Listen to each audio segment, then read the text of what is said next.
You Should Have Left is the newest Blumhouse horror film on VOD right now. It stars Kevin Bacon and Amanda Seyfried, and it is written and directed by David Koepp. Now, David Koepp has written some of my favorite screenplays to some of my favorite films ever.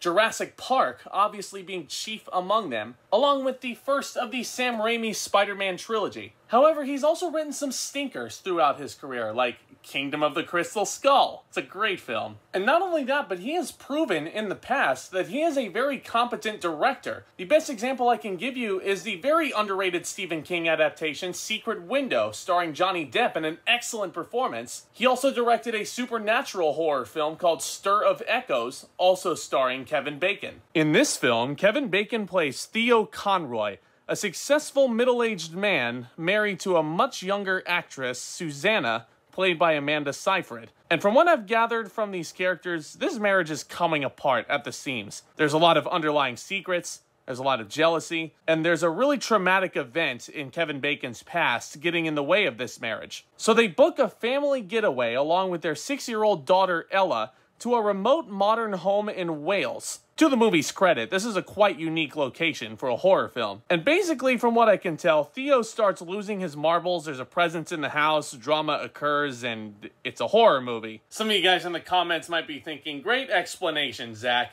Why, great observation, guys. I'm glad you all are here with me. So yeah, you guys can probably tell from this explanation, I'm a big fan of scary movies. The ingredients for a really interesting horror film are definitely there. Remote location, small cast, the right actors, all the ingredients were there, but the finished product? Let me get my positives out of the way first. I definitely think it's a well-acted movie. I think Kevin Bacon is one of the most underrated actors working today. His versatility is something, honestly, I don't think enough people are talking about. He's someone that can go from playing a rebellious, wisecracking teen in a coming-of-age film like Footloose, and then he can also star in supernatural horror films like Stir of Echoes. It's definitely quite impressive range, and with the little interesting material that he's given with this piece, which, trust me, I'll be talking a lot about later, I think he did good with what he was given, though. Amanda Seyfried I also thought was pretty good in the film, and I bought the relationship that these actors had for, like, the first act. But once we start learning a little bit more about these characters, and once we start getting around the halfway point,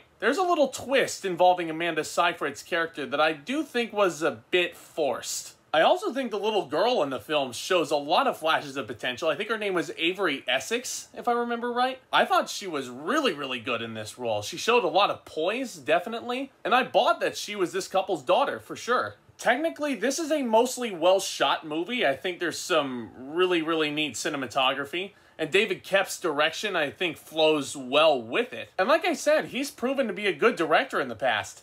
But that brings me into my many issues that I had with You Should Have Left. Let's get the big one out of the way first. As far as direction goes, solid. The story and the screenplay? Oh boy. Now, I actually pulled this quote from my notes real quick. I hope you don't mind. If the little girl is saying in certain parts of the film, that doesn't make sense,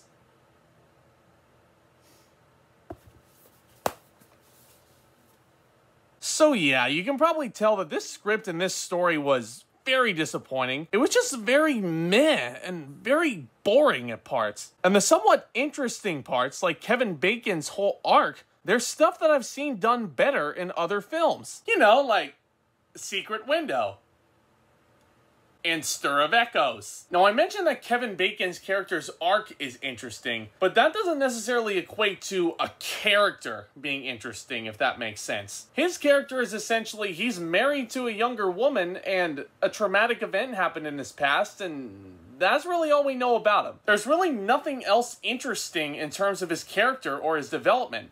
Same thing with Amanda Seyfried's character.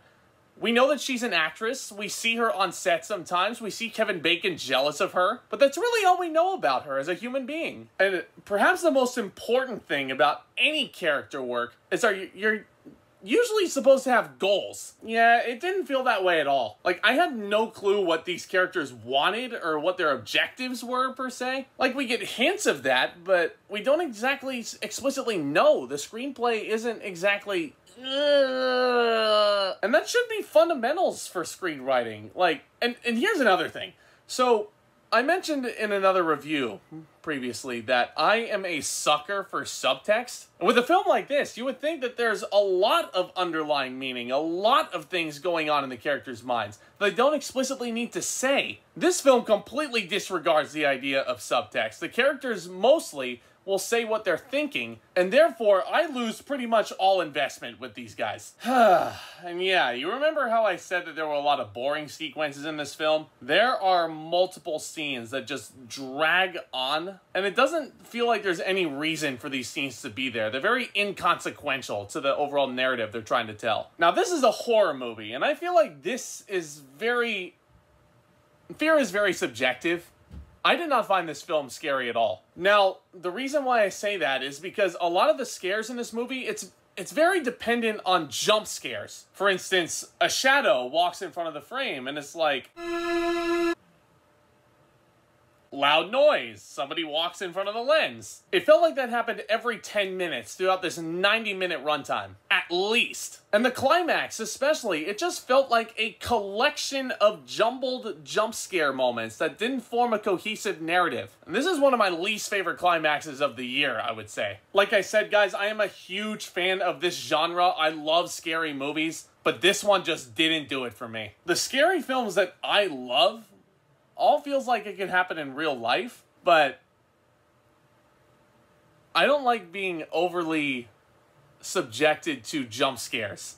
You know what I mean? It's like not scary, and the scary stuff that I like is more so implied. Like there's layers within, and then when you start to peel back those layers, you realize, holy shit, that's scary as hell. And that's another thing. I feel like the scares in the movies that I really enjoy need to be justified. Nothing in this film really felt justified. And when you put all that together, jumbled climax with a slightly overly predictable ending, overall, the clue is in the title, guys. You Should Have Left was really disappointing, and I'm gonna give it a D+. The only thing that really saves this film from being a complete failure is the talent involved and showing that they're competently good actors or competently good directors or good cinematographers. Because to its credit, the film is a very well shot film. It's a well acted film. I think Kevin Bacon's good in the role. It's just when you have a narrative this clumsy and this uninteresting, it honestly didn't really make for a good time. You're really not missing much if you decide to pass on this one. If you want a good film from this director that has similar ideas, just better executed, I'd recommend watching Secret Window and/or Stir of Echoes. But who knows, maybe you guys will like this film better than I did. Like I said, fear is very subjective. I have my opinions about horror films. You guys can have your opinions on what you guys think is scary, so who knows, maybe you'll like it better than I did. But do I ever see myself rewatching this film in the future? Probably not. Guys, thank you so much again for tuning in as always. Don't forget to give the video a thumbs up if you liked it. Go ahead and share this video with all your friends. What did you guys think of this film? What are your favorite scary films? Go ahead and leave those comments down below. If you guys have any requests for any film reviews that you'd like to see me do on this channel, go ahead and leave those requests down in the comments below. Go ahead and hit that subscribe button as hard as you possibly can if you haven't already. Thank you guys so much. It really helps out this channel. You guys rock. Thank you so much for tuning in again. And with all that being said, back talk, commence.